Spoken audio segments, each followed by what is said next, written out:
Oi, pessoal, meu nome é Larissa, eu sou estudante do sétimo semestre de História da FMU. Olá, pessoal. Me chamo Jonathan, também estudante de História da FMU. Sejam todos bem-vindos ao nosso podcast 20 Minutos de História do Brasil. Esse podcast, esse de hoje, é o 12º de uma série de 20 podcasts. Eles fazem parte do nosso projeto Humanas e Manos, que esse projeto está substituindo o nosso estágio supervisionado, que devido à situação sanitária que nós estamos vivendo no Brasil e no mundo, não foi possível ser realizado. Então, essa foi uma opção que a instituição nos deu de poder estar fazendo nossas horas e cumprindo o nosso estágio desse semestre. Convido todos vocês a acompanharem os podcasts anteriores, para terem uma maior clareza e compreensão do que nós estamos falando aqui. Esse podcast ele é voltado para turmas do terceiro ano do ensino médio, mas caso você ainda não esteja nessa fase escolar ou já tenha concluído o ensino médio, não tem problema, se tiver interesse, você pode estar acompanhando também normalmente, tá bom? Nosso podcast, ele é, como o próprio nome diz, é voltado para a história do Brasil, mas um período mais contemporâneo, entre o governo de Juscelino Kubitschek e a redemocratização no Brasil, e as suas sequelas, o que ficou de herança desse governo. Então, nós já falamos do governo JK, da economia, já falamos ali também dos antecedentes do golpe, com o Jânio Quadros, com o João Goulart, falamos do golpe propriamente dito, dos primeiros presidentes militares no governo, e agora nós estamos falando um pouco mais sobre os movimentos operários, No podcast de hoje a gente vai falar um pouco mais sobre as greves, sobre esse movimento sindical, em movimento contrário a toda a repressão e toda as desigualdades que o governo militar impõe à classe trabalhadora nesse momento, Isso. Eu vou começar o podcast, dando uma dica aqui de um filme que está disponível no YouTube. Se vocês colocarem, ali na barrinha de pesquisa A Luta do Povo, ele é de 1980 e a direção dele é do Renato Tapajós, Esse filme ele vai mostrar de uma forma muito sensível, assim, se eu posso usar essa palavra, como realmente a população, a classe operária, ela se articulou nesse momento de grandes greves, paralisações e de resistência, a esse governo militar. A maior parte do documentário ele se passa, do movimento de luta, no meio urbano. E ele inicia ali, com o cortejo, de um operário que foi assassinado, que a gente vai falar um pouquinho dele hoje, no decorrer do podcast, desse podcast, mas fica aí uma dica de filme, Ele não é muito comprido, tem uns 30 minutos ali e fica aqui a dica para vocês. Bom, no podcast anterior a gente falou um pouco sobre qual era a situação desses trabalhadores no país, com números alarmantes de mortalidade infantil, desnutrição, criminalidade, analfabetismo, uma crise sanitária, uma epidemia em São Paulo de meningite. Então, a situação estava bem caótica. E esses operários, esses trabalhadores, eles não ficaram simplesmente assistindo tudo isso acontecer, em abril de 1968, 15 mil metalúrgicos em Contagem, em Minas Gerais, eles entram em greve por reivindicações salariais, no 1º de maio desse mesmo ano, na Praça da Sé, aqui em São Paulo, os trabalhadores, eles apedrejaram o palanque onde estava um governador imposto pela ditadura, o Abreu Sodré, perdão, e os pelegos sindicais, Eu acho que vocês vão ouvir eu falando um pouco sobre esses pelegos. Pelego significa dirigentes sindicais, que não representavam os trabalhadores, Na verdade, eles estavam ali para defender justamente o interesse dos empresários, né, do governo. Então eram pessoas como se eram pessoas que estavam ali no meio, mas que apoiavam aquela estrutura de repressão, né, de exploração, enfim. Eles eram chamados de pelegos pelos trabalhadores, né? Em julho do mesmo ano, né, houve a greve dos metalúrgicos em Osasco. E como o Jonathan falou, você tem uma grande população aqui, né, em São Paulo e na região metropolitana, que está trabalhando na indústria nesse momento, né? Para vocês terem uma ideia, só na Volkswagen, ela chegou a ter 45 mil empregados. É uma quantidade muito grande, né? A gente já comentou um pouco no podcast anterior, mas nesse momento, né, entre os anos 1960 e 1980, os empregados da indústria, eles passam de 2,9 milhões para 8,5 milhões, né? Então, ali em torno de 20% da população economicamente ativa. Ou seja, é muita gente, é muita gente. Então, e era a população, obviamente, como empregava muita gente, era uma das mais ativas economicamente no Brasil, reivindicavam muito também. E as reivindicações eram sempre duramente, né, reprimidas. Então, o governo militar ele tinha os sindicatos como uma ameaça do governo. Tanto que 452 sindicatos ficaram sob intervenção estatal a imprensa operária e sindicato foi proibida, né? Então, para ter uma noção de como era feito essa repressão do governo contra os sindicatos, né? Então, era muito grande, a presença deles eram muito fortes, né? Então, muitos desses sindicatos, eles passaram, né, a agir de formas mais minuciosas, né? Não faziam greves ou intervenções grandes, como eles estavam acostumados a fazer anteriormente. Uma das greves que eles costumavam fazer era a Operação Tartaruga, né? É um nome engraçado, mas é referente a uma diminuição proposital no ritmo de trabalho. Né? O que isso significa?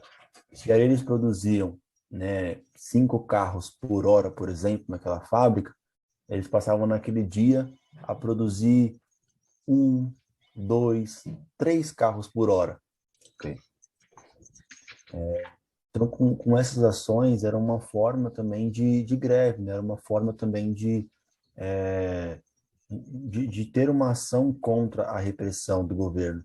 Porém, nessas ações, elas eram imediatamente reprimidas, né? Então, elas eram duramente e rapidamente reprimidas. Não, o governo não deixava que isso se alarmasse para que não estimulasse outras pessoas também, né? Em 1972, a Ford, né, de São Bernardo, ela foi cercada por PMs para impedir de fato que uma paralisação acontecesse. Então isso era muito comum, né? Como a gente A comentou polícia anteriormente. entrar dentro das empresas, né? A polícia, enfim, intervenção do exército, né? Quando o número de greves ficou muito recorrente, você tinha o exército na rua batendo em trabalhadores que estavam reivindicando por melhores condições de trabalho e salários dignos, né? Acho que é importante destacar isso. Sim, sim, exatamente, né? Nós comentamos no podcast anterior que o salário ele não acompanhava o custo de vida. Então, esses trabalhadores que faziam parte dessa grande camada economicamente ativa, eles de fato reivindicavam, né, os seus direitos mínimos de trabalhador, né? Em 1974, essa oposição sindical ela foi tão fortemente reprimida que 70, né, dos seus militantes aí, principalmente dos mais ativos, eles foram presos. Então, a prisão de militantes sindicais era muito frequente, né, muito grande nesse momento. Então, Isso. a gente percebe que, de fato, eles eram duramente perseguidos, também junto com o governo extremamente moderno, né, e aquele criptogoverno que nós comentamos nos podcasts anteriores, que fazia com que o governo tivesse acesso muito rápido ao que esses sindicatos, como eles se organizavam, como eles estavam planejando, até mesmo com agentes infiltrados neles, né, Os e pessoas. pelegos, como eu disse Exatamente. anteriormente, né? Isso. Bom, e o que esse pessoal reivindicava? Né? Eles né, denunciavam a exploração do trabalho com alta rotatividade de empregados, né? Que como acabou a estabilidade nesse momento, você tem um fundo de garantia, as empresas mandavam muita gente embora. Você tinha um aumento do ritmo e da jornada de trabalho assim muito elevada, não respeitando aí, né, a jornada de 8 horas por dia. Você tinha você teve um aumento de lucros, né, das empresas, mas não havia aumento de salários, nem de benefícios, enfim.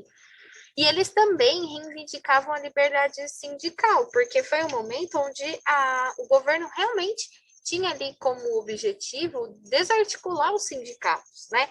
E aí entrava, né, as associações de bairro, as comunidades eclesiais de base, né, como a gente falou em alguns podcasts anteriores. Foi um momento que a Igreja Católica ela conseguiu se tornar, ela, né, teve um braço aí da Igreja conhecida como Igreja Militante, que conseguiu ali organizar e articular a população, né, na luta mesmo por seus direitos. Bom, e em 1977, né, o Banco Mundial revelou que o governo brasileiro tinha manipulado a taxa de inflação de 1973 e 1974, né, a gente falou disso no podcast anterior. E aí, né, uma campanha foi criada, né, encabeçada pelo Luiz Inácio da Silva, o Lula, né, nosso ex-presidente Lula. Então, essa campanha foi encabeçada por ele porque eles queriam um reajuste, né, de quase 35% aí dos seus salários que foi perdida com essa taxa da inflação manipulada, né? Gente, 35% do aumento de salário é muito grande, né? Não sei se você que está ouvindo a gente já trabalha, mas imagina o seu salário mais 35%, né?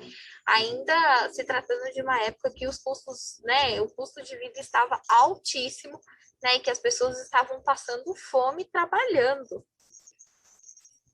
Exatamente, né? Então, a gente percebe que a classe operária, né, a classe trabalhadora no Brasil, nesse momento, não só nesse momento, mas em específico nesse, né, sofria muito, né? Então, essa manipulação nesses dados é um exemplo disso, né? A perseguição aos sindicatos é um exemplo disso.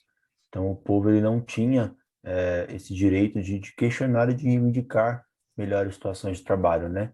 É nesse momento também, né, que o Lula eles não conseguem a recuperação desse salário, mesmo com as reivindicações após saber dessa manipulação, mas a luta ela ganha muito mais repercussão a partir de 1975, né?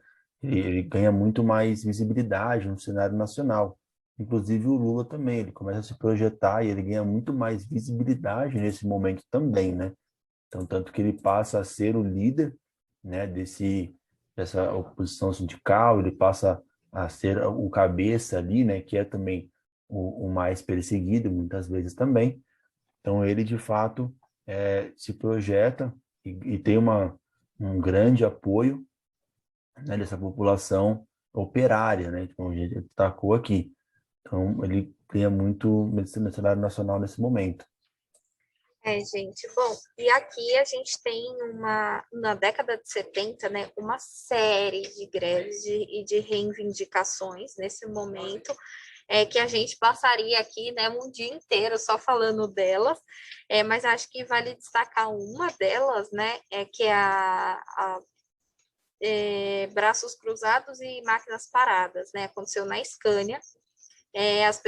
Os trabalhadores entraram para trabalhar normalmente na fábrica, mas eles não trabalharam.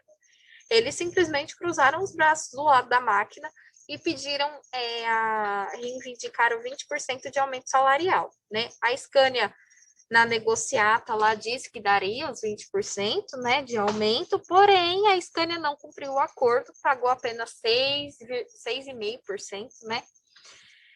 E, bom, eles quiseram voltar às greves, né? E novamente a polícia entrou em ação e reprimiu duramente esses operários, né? E assim, no grande ABC paulista, né?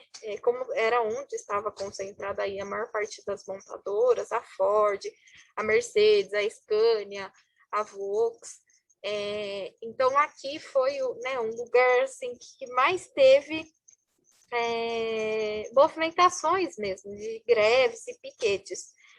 Um exemplo assim disso é que você teve assembleia gigantesca com mais de 60, 80 mil metalúrgicos no estádio de futebol em São Bernardo do Campo, né, na Vila É Euclides. 100 mil Assim. pessoas, né? Essas assembleias também. Isso, você tem as assembleias que são 100 mil pessoas, então eram feitas em campos de futebol, porque não cabiam na rua. Né? Então, a mobilização dos trabalhadores nesse momento, né? Os trabalhadores descobriram realmente a sua força, né? O quanto eles unidos, que na verdade o caminho era a união para reivindicar ali os seus direitos, né? Eles não queriam nada além dos seus direitos. E um exemplo, né, dessa repressão é que um dos líderes metalúrgicos, né, o Santos Dias da Silva. Inclusive, o filme que eu indiquei para vocês no começo, A Luta do Povo, ele inicia com um cortejo, né, do corpo do Santo Dias, que ele é morto, né, assassinado por um soldado, né, com um tiro a queima-roupa nas costas, causado porque ele era um líder, né, enfim, e ele estava ali encabeçando vários movimentos grevistas. E assim, esse assassinato mobilizou muito a classe dos trabalhadores e gerou uma comoção nacional, né? Isso aconteceu em 1979. E a sociedade, naquele momento, eles estavam em greve geral. Né? Então, você tem ali também a greve geral de 1980, né? Que foi o dia, né? 1º de maio de 1980 foi praticamente ali o verdadeiro dia de luta para os trabalhadores brasileiros, né? Você tinha ali mais de 100 mil pessoas que foram para o Largo da Matriz de São Bernardo do Campo, né? E furaram um bloqueio policial que eles fizeram para que as pessoas não passassem, mesmo assim eles passaram, né? Então, há uma série de greves, de lutas, né? Principalmente concentrada aqui, no ABC Paulista. Gente, eu falo aqui porque eu moro no ABC. E que, enfim, elas literalmente mobilizaram boa parte da população, né? E que, enfim, eles realmente conseguiram, reivindicaram muito seus direitos, foram muito reprimidos, e vale a gente lembrar que quanto maior era a repressão, maior também era a luta, né? Eles não desistiam diante da repressão.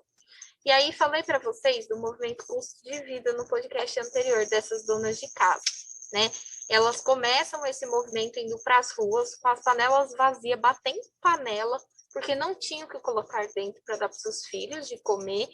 E também nesses momentos de greve, né, os seus maridos ficavam sem receber nada, né? Eles estavam em greve, enfim, não tinham salário. E elas iam para a rua para vender bolo, para vender folhetos, né? Para pedir alimento, para que não faltasse alimento, não faltasse mais alimento, né? Na casa de trabalhadores que estavam em greve, lutando pelos direitos. Então, as mulheres tiveram um papel fundamental também nos movimentos grevistas durante a ditadura. Vale destacar também, né, que no ano de 1980, como a Alessia bem destacou, é um marco, né? É um marco na luta dos trabalhadores pelos direitos. Não é à toa que também é nesse momento, né, que surge o PT, né, que é o Partido dos Trabalhadores, né? Então ele é o grande símbolo, né, desse momento histórico de reivindicações, das assembleias com 100 mil pessoas, né, pedindo reajuste salarial, pedindo piso salarial, pedindo 100% nas horas extras, né, jornada de trabalho de 40 horas semanais. Então, é uma série de reivindicações que não ficam só no ABC, né, eles se estendem também por 17 cidades do interior de São Paulo nesse momento, né, e é o momento também do governo do General Figueiredo, que ele não aceita, né, essa situação, e aí, de fato, quando é o ponto que ele pressiona, né, o governador na época, o Paulo Maluf, né, impondo uma intervenção de fato em São Paulo, né? Então, a repressão ela chega a contar com 8 mil soldados, 40 viaturas e 3 helicópteros do Exército, né, que monitoravam constantemente essas assembleias. Tanto que o Tribunal Regional do Trabalho, pressionado pelo governo federal, ele decreta a ilegalidade da greve, né? De tão grande, de tão tamanha proporção que tem essas greves nesse momento. Exatamente, foi realmente assim uma mobilização nacional, né? No ano de 1983, e aí para a gente fechar, devido, né, estoura aí uma greve geral no Brasil, devido ao arroxo salarial, né, que o governo ditatorial ele dá, né, para a classe trabalhadora, e essa greve geral paralisou cerca de 3 milhões de trabalhadores em todo o Brasil, das mais variadas categorias, né? E esse movimento ele foi duramente reprimido, né? Houve intervenção nos sindicatos, né? Foram caçados os dirigentes, presos, prenderam muitos trabalhadores, mas foram lutas muito importantes para as conquistas que nós temos hoje. E aí a gente aqui encerra o nosso podcast. Você quer falar mais alguma coisa, Jonathan? Não, não, tranquilo. Então vamos encerrar, porque se deixar, né, tem assunto para um dia inteiro. E fica aqui o convite para você continuar acompanhando os nossos próximos podcasts. E nos próximos a gente vai falar um pouquinho sobre os movimentos culturais desse período ditatorial. Exatamente, fica o convite. Se cuidem, usem máscara e, se possível, fiquem em casa. Se cuidem, pessoal. Tchau. Um abraço a todos. Oi, pessoal. Meu nome é Larissa. Eu sou estudante do 7º semestre de História da FMU.